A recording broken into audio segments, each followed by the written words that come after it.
Before we get going, I do have to give some warnings. This chapter has mentionings of unaliving oneself and self-harm. So please, guys, be careful.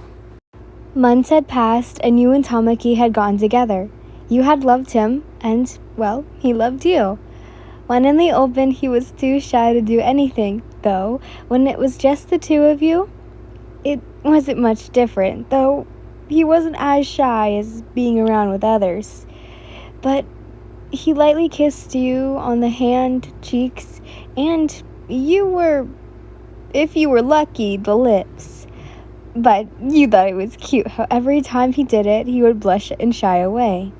But also in this month, you had given birth to your son, Hito. He had his golden eyes and your an Aries hair color. If it were a different situation, he would be a perfect 50-50 of the two of you. When you first had given birth to him, you had done the unthinkable. You had almost, on purpose, suffocated him. Once you had been caught, you didn't even want to be in the same room as him. You would cry and cry about how bad of a mother you were. Hell, you couldn't blame Hito for being alive. It wasn't his choice, and neither was it yours. At some point, you didn't even eat, and barely slept. It had gotten so bad, Tamaki would have to kind of force feed you.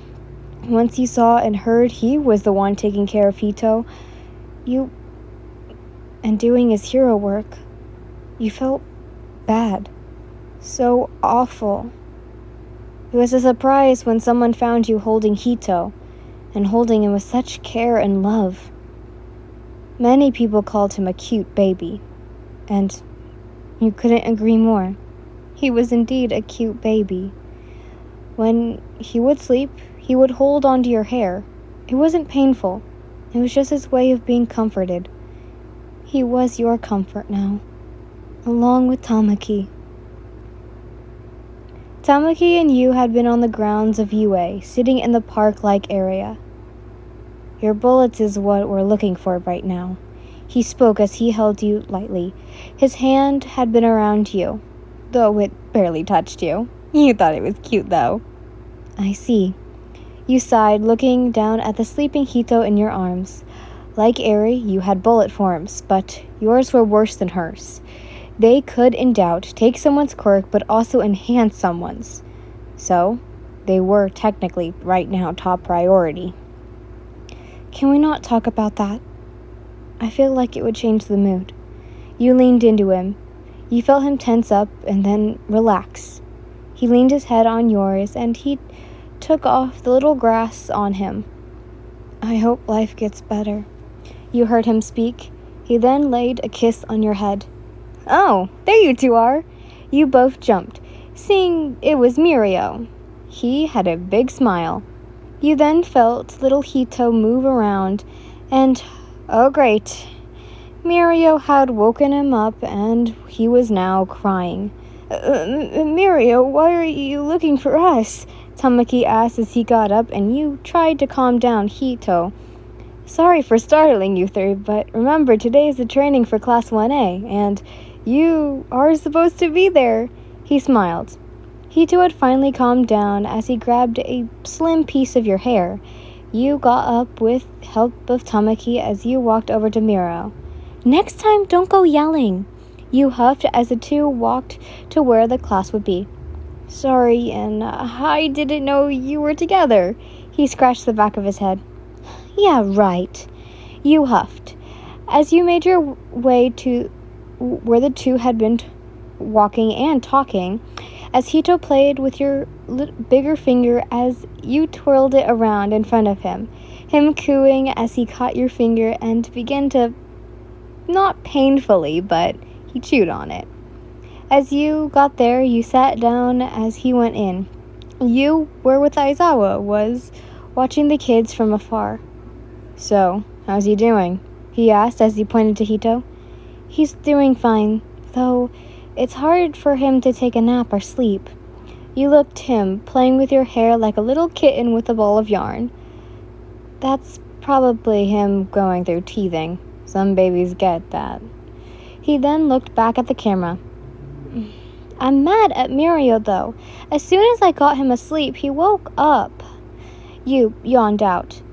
He stays up where I don't even get enough sleep. You then rocked Hito to get him to sleep again, as Aizawa got up to walk a bit. So, how are your students doing? You asked as Hito yawned and cuddled into your chest, his little fist holding onto your clothes. You watched as the students struggled to, quote-unquote, save Mirio. Those poor kids. They need improving, he spoke. They got this done. Think they learned it all? He spat a bit. You did see some of the students as too cocky. Hito had begun to squirm. Shh, shh. You brought Hito closer to you and kissed his forehead. I'm here, no worries. He then began to settle down. That was when you felt a hand on your shoulder. You looked up to see Aizawa. Are you tired? He asked. No, I'm fine. I just need a little breather. You smiled lightly. You then looked back down. Though I do wish things were different. You still smiled at Hito. Then it turned into a frown. I just hope he isn't like him.